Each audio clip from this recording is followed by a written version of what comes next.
edition of Comic Gains. Wah! And if you're new to the show, I'm Adam. I'm Zach, and this is Princess Royal Highness, looking very lovely today, just like usual. Doing that princess wave.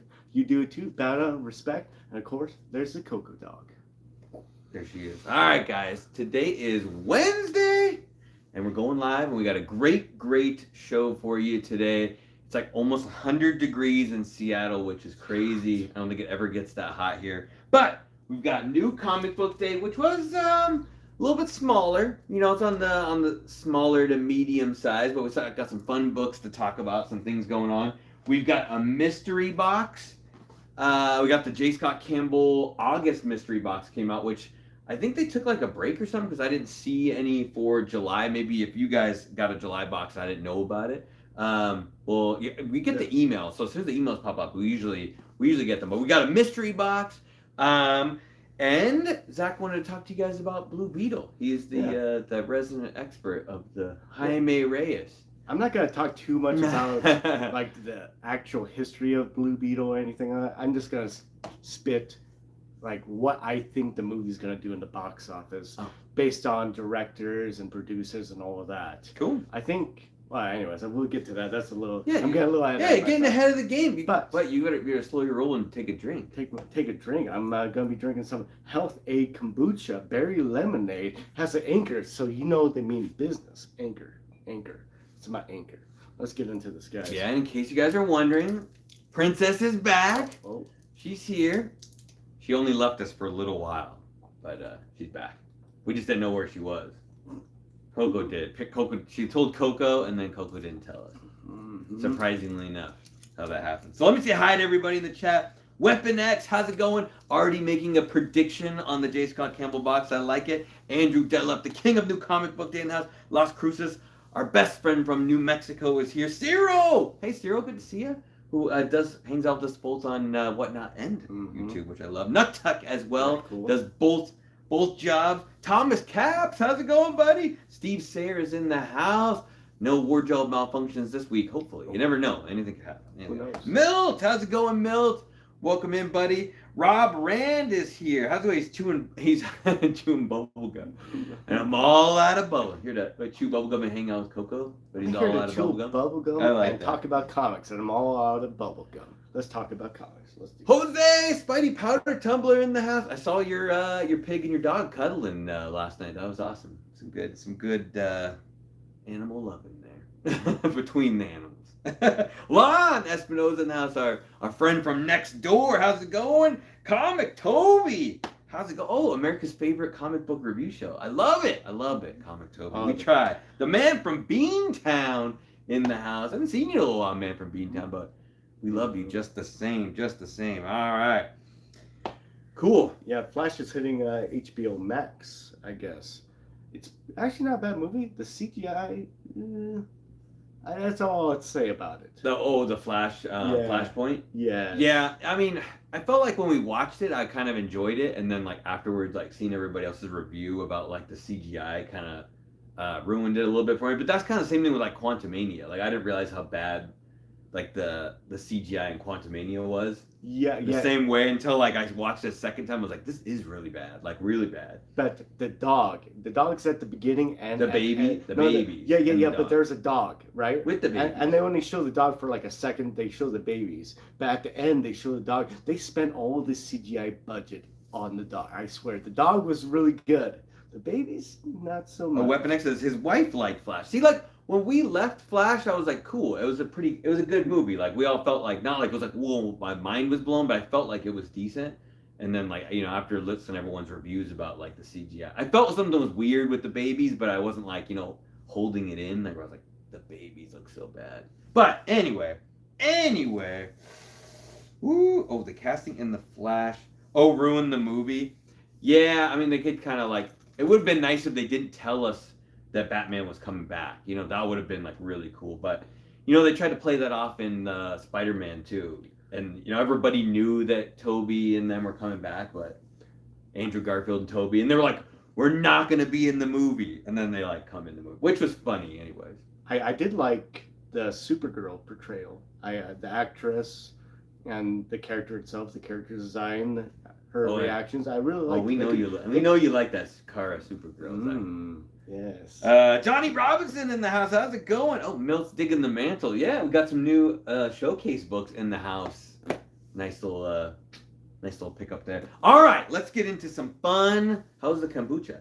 That's pretty good. Was it Pretty good? good. There's like what, like it's 0.5% of alcohol in that? 5% of alcohol usually. If you drink like 100 of these, you'll get pretty good. You might be a little waterlogged at the end of it. Jimmy G in the house, waving and bowing as always. Love it, Jimmy G. Love it. Love it. All right, good to see you, brother. Okay, we'll check out New Comic Book Day first, and then let's see. We'll get some predictions from Zach on the Blue Beetle movie, which I think we're gonna go see probably sometime soon. We're gonna see it. We are gonna see it in the theater. We're going to support the new era for the DCU, not the DECU. They switched it to DCU. Now we're supporting. So confusing. But let's kick it off DC style. We got The Vigil issue number 4, Rom V. This is that new part of like the We Are Legends Dawn of DC series. I've been reading this. The first issue started out really slow, and I wasn't sure if I liked it, but I was like, I'm going to stick with it. Now up to I've read issue 2 and 3, and I like it. It's getting a little better. The characters are still kind of confusing, but because there's like a group. The Vigil's like a group of characters, and there's some of them have power, some of them don't. But the book's it's getting a lot better, and it was really funny. I actually read that book back to back last week with Blade. The new Blade issue 1. I remember Wake and these guys were still up here watching TV, and I came out of the room and I'm like, guys, I just read Blade, and his new partner is like goes to Cambodia and gets a new Cambodian partner, and then I read Vigil right after that, and like they go on a mission in Cambodia. I'm like, what is happening? It's like all the books are going to Cambodia. Princess must be influencing the comic book writer somehow. But if you guys didn't catch that when you read those 2 issues, it was weird. I read them back to back, and it was strange. I think Cambodia has been very well underrepresented in there. Now they're making up for it. That wasn't a word, but anyway. Representative? I like it. It was not shown off very much. There was only one Cambodian superhero, like in the 90s, and before that there was pretty much nothing, if I remember. Now Silhouette, they have to make up for it. I think Night Thrasher's Silhouette's brother, right? So he's got to be partially. Maybe. Yeah, they could be adopted. I don't know. Yeah, maybe. All right, next up on the list, we got The Walking Dead issue number 69. The crazy eyes. Right? It's got like the White House on there, though. So nothing crazy. I have this like on my pull list, so it just automatically comes, and I think there's usually like 3 different covers that come out for The Walking Dead, and when you like click on it, which one you're gonna get like ahead of time, I kind of like the David Finch covers a little better, and I always get the Adelard covers on. I'm always like thinking like maybe I should switch the covers to the Finch covers, but right. I don't know. The Adelards are kind of like closer to the original, or they are the original covers from the original book. It's hard to say. There was a question in the chat, so I'll address it real quick. I don't open up the exit doors because our movie theater doesn't have exits. It just has a main entrance. It's kind of dangerous. So. Oh, Kenneth Bird in the house. How's it going, Kenneth? And he's saying hi to everybody. Awesome. Oh, people still reading Walking Dead Deluxe was a great series. Oh, if there was exit doors, it has fallen by the wayside. Yeah, I don't care. Seems like people are still buying. I mean, it's kind of cool that it's originally like in black and white, and now like it's in color and stuff. I don't think like you're reading it. They probably didn't spend that much time coloring it, as the coloring inside is pretty rudimentary, but it's cool. I never read it originally when it came out, so it's kind of fun reading it now. Oh, it actually holds up very well to the show. I actually kind of like them both equally because they're both so different. Like the show is completely different. Like the storylines are similar, but it's completely different at the same time. Certain people die, certain people don't exist. The storyline changes a little bit. Very true. Be the one you love. How's it going? Be the one you love. Welcome in, buddy. All right, next up, we got back-to-back Robert Kirkman because we got Void Rivals issue number 3. Really, it's really cool. This is his combination with Hasbro, where he now has the rights with Skybound to write G.I. Joes and Transformers. I am caught up. I read issue 2 today. Really good. Issue 1 kind of threw me for a loop. I had no idea what to expect when I read that, and so far I haven't seen any G.I. Joe characters in it. It's basically like 2 alien races that land on this planet or crash on this planet together, and they both hate each other. and they're wearing like sort of like robotic costumes, so they hate each other, but they don't know what they look like. And it's almost kind of like that old movie Enemy Mines back in the day, where like these two aliens crash together, but they have to work together, stuck on this planet. And at a certain point, they unearth a transformer, and they fire it back up, and it just flies away, like leaves them on the planet. Oh, but it's kind of cool. They're like kind of learning that they have to work with at the very end of the book, not to ruin it. It's issue 1. They take the helmets off that they're wearing, and they're like they look exactly the same. So they're like they thought they were like completely different alien people. Oh. But they actually look. It's really good. It was really good. I give it like 2 thumbs up. If you guys haven't read Void Rivals, I think there's going to be something cool about this book. Yes, our AC is holding up. It feels pretty nice in here as of right now. Yeah, it's a little. Lon knows it's like 100 degrees in Seattle, which is like way too hot for us. Thank you for asking. We die at like 70. Next up, we got Something's Killing the Children, issue 32. I can't believe the story's already gotten to 32 issues. I think that's just cover A. There's not a lot. There wasn't a lot of variants for this book this week, which is surprising. I didn't see a Jenny Frison variant for this book. That's strange. Yeah, right? So maybe they're taking a little Jenny, taking a little break on that one. But I'm still a ways back. I think I don't know when's the last one we read. I can't remember. I think I'm up to like issue 25 or something like that. 15. Yeah. I like to wait for those to come out in the collected before I read that one. I wanted to make the joke about the Jenny. Johnny, where's my variant, Johnny? Right. That's it. I'm dropping it now. Okay. The accent. Don't forget, everybody, hit that like button for Zach. Please. He needs you to. He needs you to hit it. You need that. Just crush the like button real quick. All right, next up, cool cover. This is Death of the Venomverse issue number 2, and I went with the variant cover only because the new characters on the variant. I can't remember who drew this one, but I think it's Kid Venom, which is a very weird name. I mean, it's kind of like obvious, like there's a little Kid Venom character. Let's name him Kid Venom. But it's his first appearance, and I think only on the variant he's on the cover. So we'll roll with it. My head wouldn't explode. I just get really angry. It's like I just wasted reading all this, and then they ended like that. If they were all in a toy box together, I would be so angry. Little Toy Story action. Yeah, really light week this week, Mel. Really light week. Yeah, nothing too crazy coming out. We did get Venom Lad. Uncanny Avengers issue number 1. This one's written by Terry Dugan. Terry Dugan? That sounds right? Dugan? But new team. I think they've done Uncanny Avengers before, and it was a really good run. But I think it's cool you got Captain America, and Deadpool on the same team. So, oh, whoa. I guess they're doing a superhero box heroes. They're planning on doing another one. Yeah, we'll definitely have to get one of those. It was really good value last time, Man from Beamtown. But that one, I don't know. That one, the Uncanny Avengers does say the gods. Who are the gods coming thing? Or I don't know. I've been reading it. I've read a couple issues with that symbol on there, and it does say inside that like Hickman wrote the pages that have to do with the gods in each book. But I'm not really sure when they pop up. There's nothing like really obvious to me that's like, here's the gods. I don't know. Maybe I didn't catch it, or Andrew will have to explain it to me in a message later. I'm not sure. Hawaiian Punch! Welcome in, buddy. But I'm not sure. There's supposed to be some kind of big over story about like who are the gods. So I'm not really sure what that's supposed to mean. Right? I'm a rap god. A rap god? Not really. 4-stringer bass. How's it going, buddy? Welcome in. How's it going?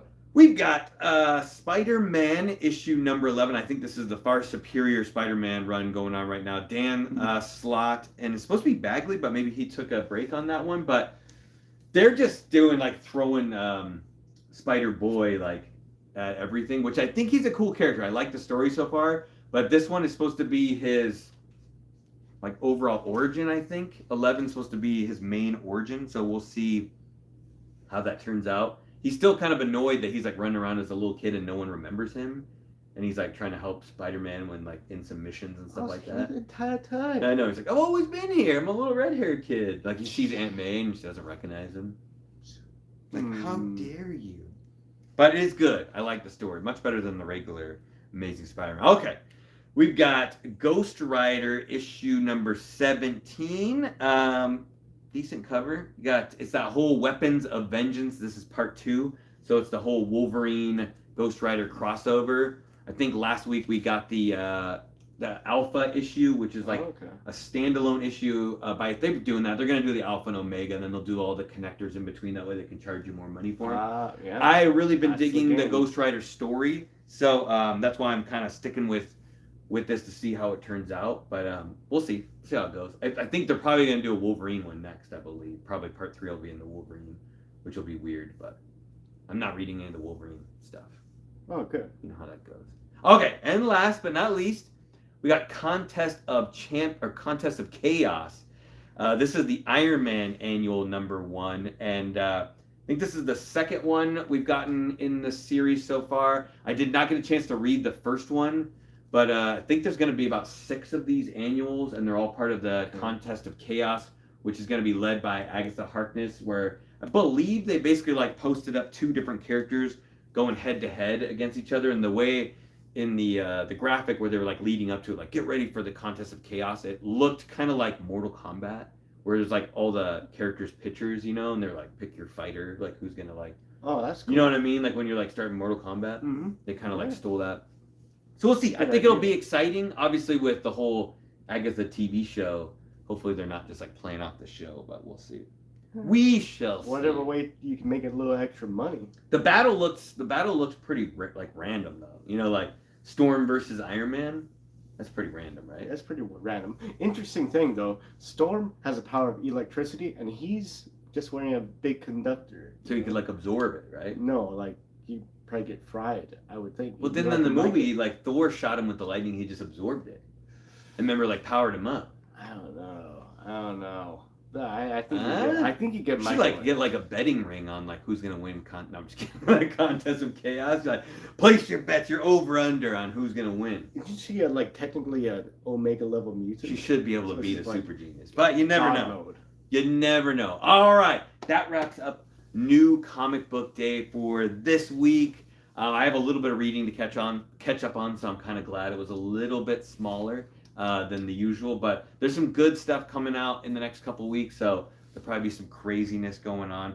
Hopefully, we'll get to that kind of stuff. But with the new Blue Beetle movie coming out this weekend, Zach, that'd be fun to talk about. See like some stuff going on. So what do you got, Zach?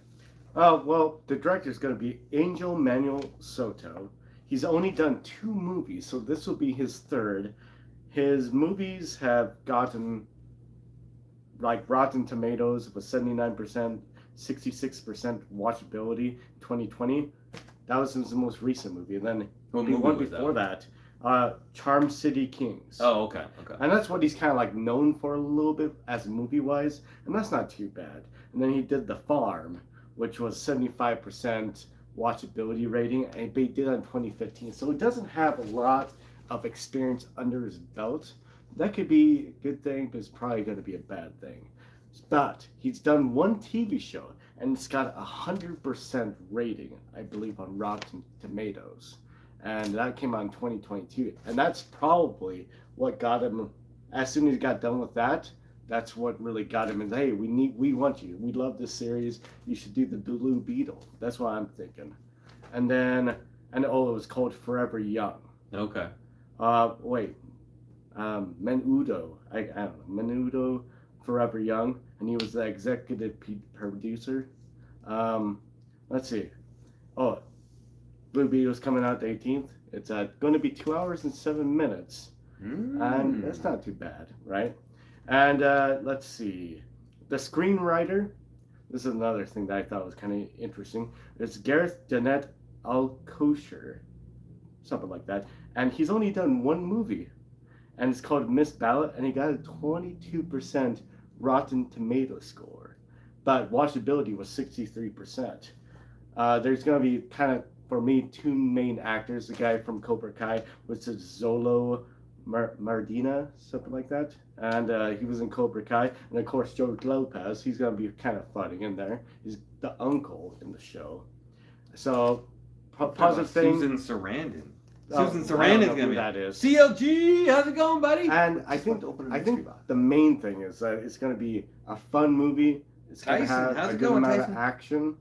and I think this is my guess that it's going to get a 60% on Rotten Tomatoes, but Okay. it's going to get a 67% watchability. I think this is going to be a movie that's going to be very fun to watch. I don't think it's going to get a high score on Rotten Tomatoes. And here's my guess. The box office, 25 million. It cost them 120 million to make it. Then they're going to lose. There's 120 million to make it. Emmy Comics, what's up? Yeah, we'll see. Hopefully, I think Flash did like 200 million, so they need to make more than 120 to make money on it. So, but you get worldwide. You talking 25 million opening weekend or the opening whole weekend, thing? I think. Oh, opening weekend. Okay. I believe it's opening weekend. Yeah, we'll see. I'm hoping things are good. Like they said, it's the first movie in the new DC universe, but it's not the first movie chronologically. It's going to be that Superman one. So I'm excited for the Superman one. I think the Blue Beetle is going to be good. I just kind of want to show some support. You know, I think anytime like the comic book movies do good is just going to help everybody. So right, especially us in the comic book community, it would help if our movies did great. But yeah, I know. Stringer says sometimes the Rotten Tomato scores kill movies. Totally. Zach usually hates Rotten Tomatoes. So. I don't like Rotten Tomatoes, Yeah. but I'm just wanted to. I thought it was kind of fun to give like a guess of what the opening box office, Hey, Love what Star. the scores are going to be Yeah. throughout the entire time. For a big comparison, a movie that did really good in the box office was Dungeons and Dragons. I don't remember the second part of it. Yeah, I think it did like $100 and something million in the box office. And that was pretty good. That's pretty good. Pretty good. 100 like Tyson just wants more Ben Affleck movies. We all do. Definitely. What's the one where like the meteor's coming down and it's gonna like destroy the world? Oh, I don't know. What movie was that called? That was a good one. Was it? Oh no! That's a different movie. I'm thinking that was with Zach doesn't like fried green tomatoes. As Susan Sarandon was in Fried Green Tomatoes. That is true. Oh, I've never seen it. Oh, Booster Gold. Yeah, I wonder if they'll show Booster Gold again. He's getting his own movie. Did they say who's gonna play Booster Gold already? Is it Nathan Fillion? I don't know. Oh, they have honestly, I don't know. Well, anyways, that's my guess. And if Armageddon. I'm close, That's what it is. if I'm close, good movie. that'd Yeah, be Andrew cool. said it right. Armageddon.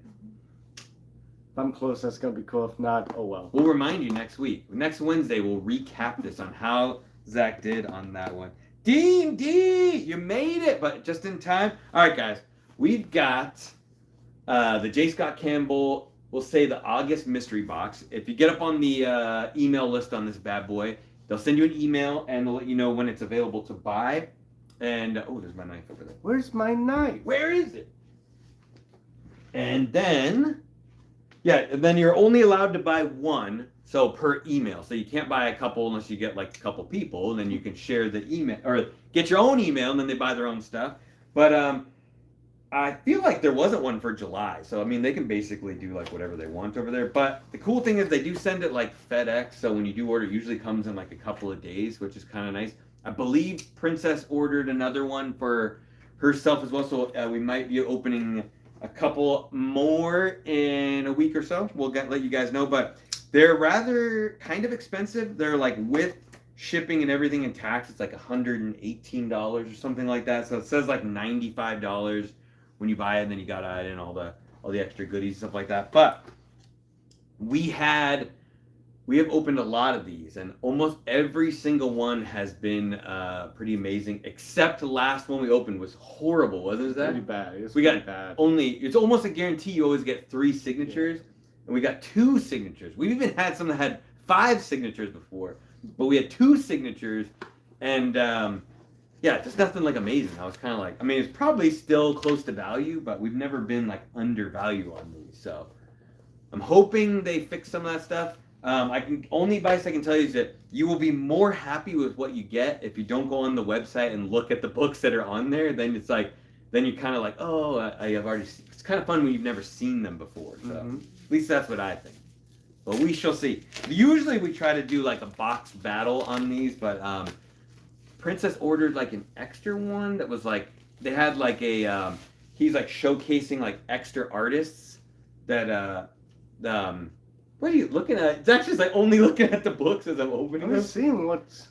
They were like showcasing non-J. Scott Campbell God, artists that weren't him, and you could buy a mystery box based on them. So I think she said she bought like one of those and the regular box, and it like they wanted to ship them together. So. Yeah. Oh, Milt loves J. Scott Campbell. Dude, Ryan in the house. I have a few issues in the house. How's it going, brothers? Both of you guys, awesome. I love it. You made it just in time. We'll see. Although the more you get this, the more you can't take your eyes off it, can you? Well, you're talking, so I'm looking. What? What? All right, I'll hide it down here. Can you still see it? I don't care anymore. It's a mystery. Okay, first up, we've got. I don't think we've seen this one before. That's nice. We've got X-Men #1. I guess they came up with a new X-Men title. It's a J. Scott Campbell exclusive of Storm. Usually Zach wins those battles. That is true. But yeah, so X-Men #1, Storm, J. Scott Campbell exclusive. Pretty good. I like when he does Storm, and I have not seen that one before, so that is always a bonus. Good book. Yeah, I'd say, yeah, there's probably a drop off a little bit. I mean, there's some eBay ones that you can try your hand at. I've heard good and bad with eBay mystery boxes sold by individual sellers. It's hit and miss. I feel like there's no way to like judge whether or not they're being honest about those though, because they'd be like, I have like 1 million comics, I'm gonna make these mystery boxes. And then they show you these pictures of like the books that could be in there, and then they just send you crap. And there's like no way for you to know if those books were ever gonna be in there. Yep. Right? There's no way to like regulate it. So yeah. I would never do those unless it's like you really want to take a chance. All right, next up, we've got a Virgin cover. I think this is what, Gwen Stacy #1. This is one of the older ones. It's 1 or 2. Yeah, Gwen. I think it's Gwen Stacy #1. Nice Virgin cover though. I don't think we've gotten that one in the regular Virgin before. You just gave me a good idea. Tyson's like, that's exactly what I'm gonna do. I don't know. They must fall for it because you look at who sells those and they're like, we've sold like 100 of these already. I'm like, who's buying these? I mean, you can. I guess you can take a chance on them, but wasn't there someone on Whatnot that only like, if he doesn't move the books on Whatnot, he actually puts the books on mystery boxes on eBay? I don't know. Oh, the princess was telling me about it. Never mind. I thought you were in the conversation. Apparently not. Internal monologue. Not paying attention. Okay. Next up, we've got Amazing Spider-Man issue #1. This is also a J. Scott Campbell exclusive. We have seen this one a bunch of times. Usually we get it signed though, so it's nice not getting one that's signed. I guess. I think there's supposed to only be 6 books in this box, so the goal is to get 3 signed ones. It'd be nice to get 5 signed ones. We have seen that before, but it is pretty decent cover. That one's good. All right, let's kick it off. We got signed books coming. We've got Wonder Woman 750. I do like this one a lot. This is the 1960s variant. So I think they did one of these for each decade. It's got the nice big COA on the back. Really cool. Is that blue signature? It's a blue signature. Ink pen. Looking nice. Oh, is it a Virgin too? No. It's not? That one's not considered. Because the writing's on her dress? And Oh, no, Milt. The Storm was not signed. Not signed on the Storm. Was not. We have just got into the signed books. And the interesting, cool thing about it, you can get a 1 in 100, 1 in 500 ratios. Princess has gotten one of those. All right, next up, we've got Avengers #8. This is the Mary Jane Iron Man exclusive. Pretty cool. They did, Campbell did all these ones where he basically wanted to see what Mary Jane looked like as different characters, right? Isn't there like, there's like a Captain America one, Thor one. Wolverine. Actually, I think the Iron Man one looks pretty cool. There's a Wolverine one? I think there's a Wolverine one. Not bad though, not bad. It'd be cool if it was a Virgin, but good cover. He's like clearly obsessed with Mary Jane, right? I would. Who do you think he likes better, Mary Jane or Felicia? Bad Felicia. I would say it's probably Mary Jane. You think so? Felicia is kind of cool. Black Cat?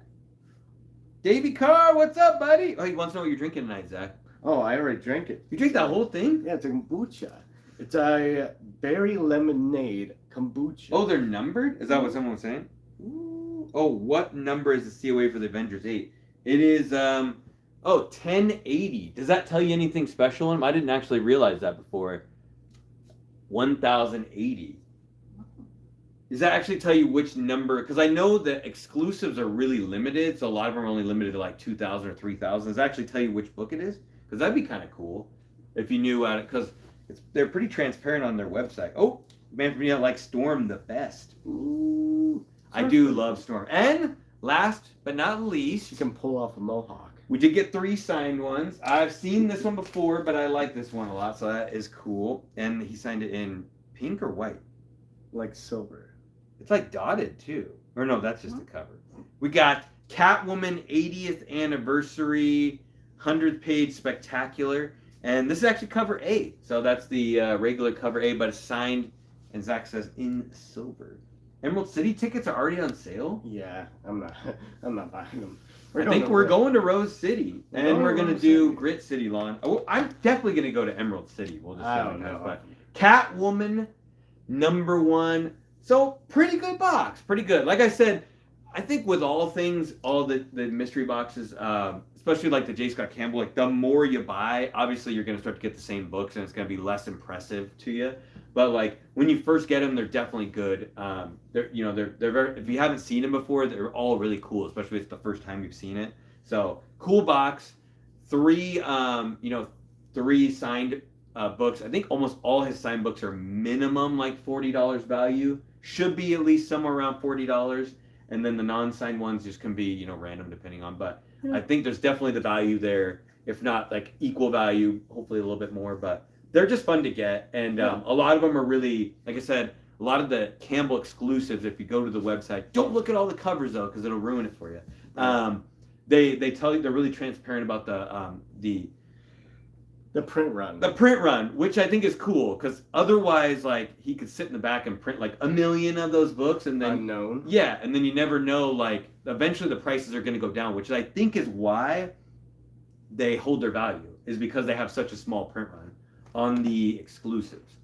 It's pretty. It is crazy though. The regular covers that you just get at the store that he sells on there are like $30 for like, if you just want to buy the book individually, which most of those are like $5 that you buy off the rack, which is crazy. But you gotta make your money somehow, I suppose. But as usual, guys, we'll give you a quick update for this weekend. We're gonna be doing a Whatnot show on Saturday, so come hang out.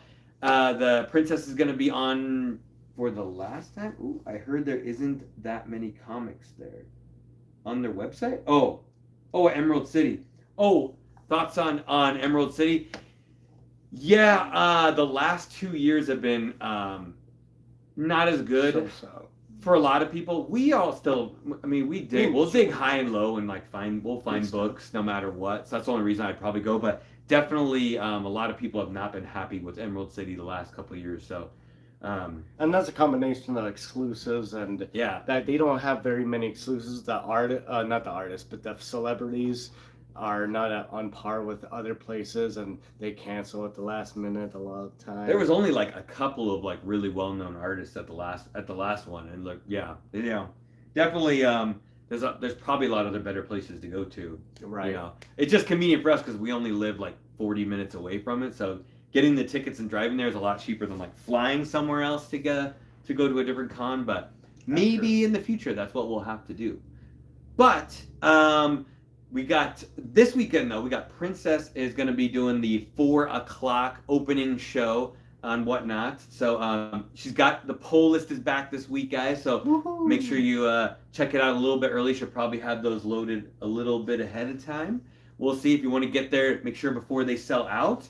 And then Adam and Zach, we will be on together at 6 p.m. I think for the last time. I finally got my new job to switch me to a different time frame. So we're going back to weekends, and we're going to be switching back. So Adam and Zach will be starting the show at 3. Are we going to go back to 3 or 4? We'll have to see. We'll let you guys know. But it's maybe the last week, and then we're switching back. Then Princess will be the main event, and we'll be opening. We'll see how all that goes, depending on how you guys like all that stuff. But we got a double slab giveaway this weekend on our show. So come hang out. There'll be 2 winners. 2 people will win some good second and third appearance of Carnage. 9.4, 9.2. Some good stuff. So come at only $10 to possibly win a slab. Come hang out with us. It's just a good time. We got great music. Sometimes Zach gets drunk, sometimes he's sober. You'll never know unless you come and hang out, and that's the only way to find out. But we also have the drop list coming out on Monday, so check out the new drop list this week. We got some cool books coming up. Princess will be there this week, I think, for the drop. The boys won't be flying solo. Yeah. Weekend Warriors, I know. Yeah, we'll be back to lots of stuff. It's all comics all the time for us, but you know how that goes, guys. In the world of comic books. And if you like what we do on the show, do us a huge favor. Hit the subscribe button, hit the like button, hit the notification bell so you always know when we're doing live. Leave a comment down below. Zach had some really cool questions about the Blue Beetle. So leave your Rotten Tomato score. Leave your overall budget score. We'd love to hear what you guys think. And maybe if you're right, it'll be cemented there on our show. So you can go back to it and be like, look, I commented before the movie came out and I was totally right and you guys... I'm always right. Ask these two, or at least I think I know I'm right. You got anything else special for our friends, Zach? Yeah, sure. How you do that is you just go to the bar, have a couple drinks, and start spouting off to anybody that listens to you, and have a good time. Don't get into any fights. That's how you get those drunken gains. Yeah, don't get in fights when you've been drinking. Oh, the Comic Forge in the house. We're just wrapping up, buddy. But as always, you guys... remember, the most important thing in this world is to stay safe and drink responsibly. Get those gains. Get those gains, every single one. You guys take care. We'll see all you guys soon. Thanks for coming to hang out with us. Later, gainers. Oh.